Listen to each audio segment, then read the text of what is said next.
That was University of Wisconsin professor Kevin Barrett, who has recently drawn criticism for plans to teach an Islamic studies course next fall that will incorporate conspiracy theories that the U.S. government was involved in the events of September 11th. Professor Barrett joins us now. Professor, can you give us the context within which you teach this? Okay, what you've just seen here is he used a nonverbal gesture with his hands and an outward motion to kind of scatter his thinking, and then swayed both of his hands over to his left shoulder, which would give the subconscious impression of being far to the left, and also kind of distracts his thinking a little bit. So that's what he's doing. That's why his hands are all over the place, and then they swing over to his left shoulder to send the subconscious message that he is an extremist, a left-winger. Okay? Can you give us the context within which you teach this? Well, yeah, sure. I'm teaching an introductory course on Islam, and I think it's really important to cover these contemporary political issues, and one of them is, of course, the so-called war on terror. Now, the fact is that the great majority of the world's Muslims believe that 9/11 was an inside job. But that's your opinion, right? Again, manipulation is all about timing and redirecting and trying to take control of somebody when they're speaking. Here, you see a great example of that by saying that's your opinion, even though he just stated there's a vast number of people that are waking up, even though he specifies the Muslim community. That's not true. It's all over the world. So the journalist's responsibility to misdirect his thinking and to mislead you is to follow up and say, but that's your opinion, even though he stated that it wasn't just his opinion. But it doesn't matter, because people believe what they hear from newscasters. They take in the barrage of words, and the newscaster here understands that. So if he says that, he plants that seed. Now, the fact is that the great majority of the world's Muslims believe that 9/11 was an inside job. But that's your opinion, right? You're offering your opinion that there was an inside job. Well, after studying the evidence pretty intensively for 2.5 years, I am convinced that 9/11 was in fact an inside job. And are students required to regurgitate that in some way in order to do well in your class? Again, more manipulation. I'm sure you caught that. Even though this very system of the world creates people to regurgitate, they will often accuse people of doing the things that they do. It's just part of it, okay? So by saying our students required to regurgitate that gives the subconscious impression that he is controlling their minds and not teaching them to think, when in actuality, to be able to see through the media, to be able to see what is going on, is not regurgitation.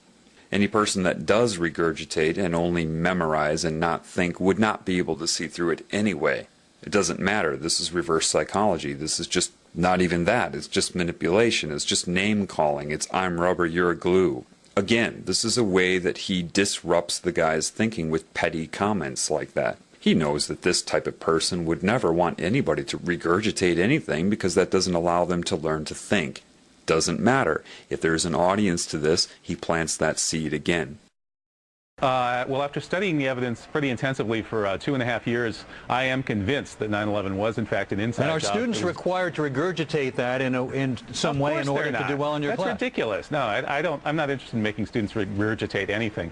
All right, Mr. Barrett, Sean Hannity here. Do you really believe that 9/11 was an inside job? Okay, Sean Hannity. I never watched Fox News before, but within seconds of seeing this guy, you can just see that he is a snake. At least he is currently conducting himself as such.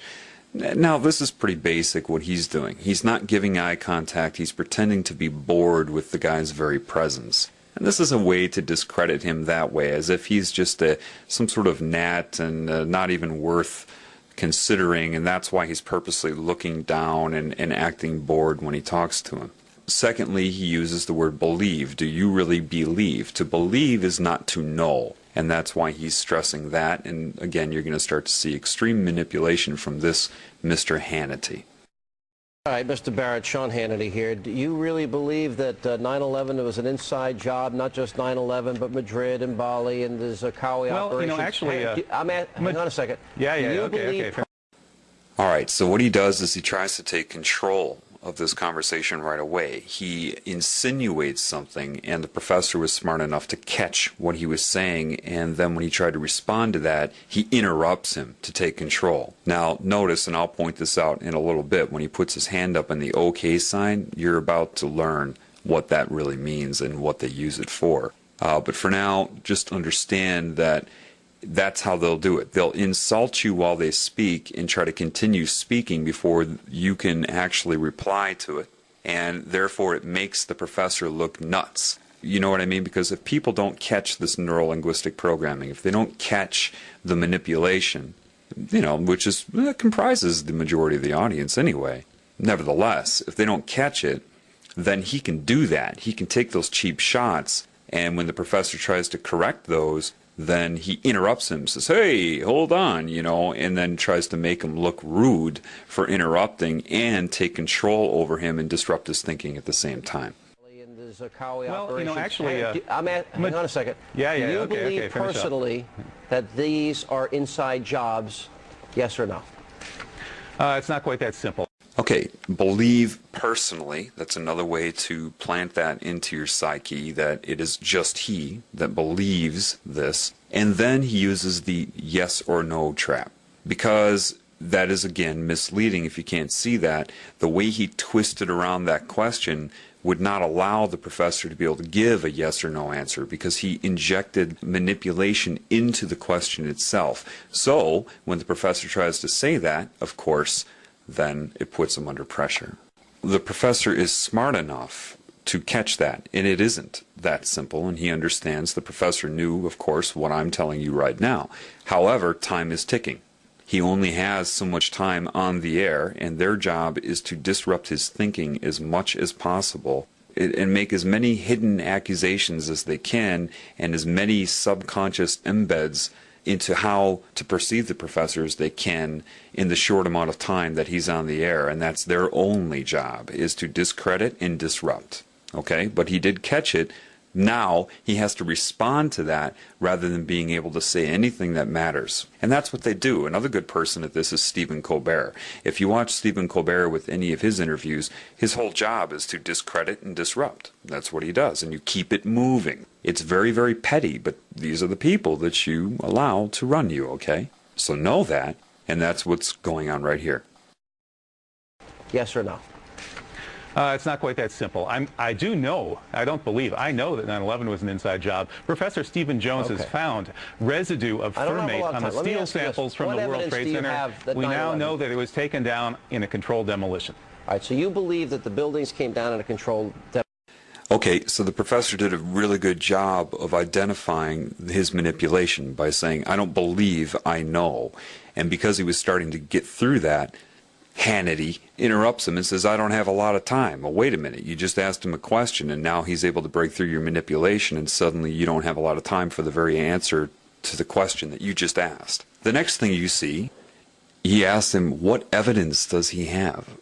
And he interrupted him giving the evidence to ask him what evidence he has. Why? Of course, he's not interested in hearing the evidence or anybody else hearing it. He's interested in interrupting him and planting another embed into the psyche that what he happens to be saying right now is somehow not evidence.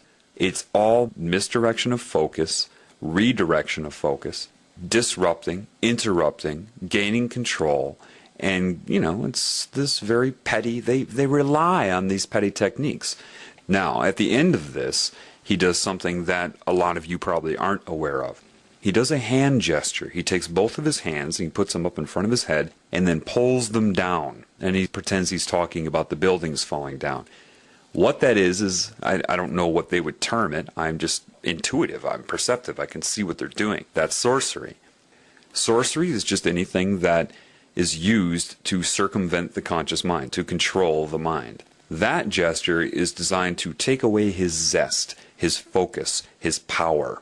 By bringing his hands down like that, he's trying to subconsciously take away the focus of the professor, take away his power. And that's exactly what he's doing, and that's what you're seeing, and I'll play that again for you.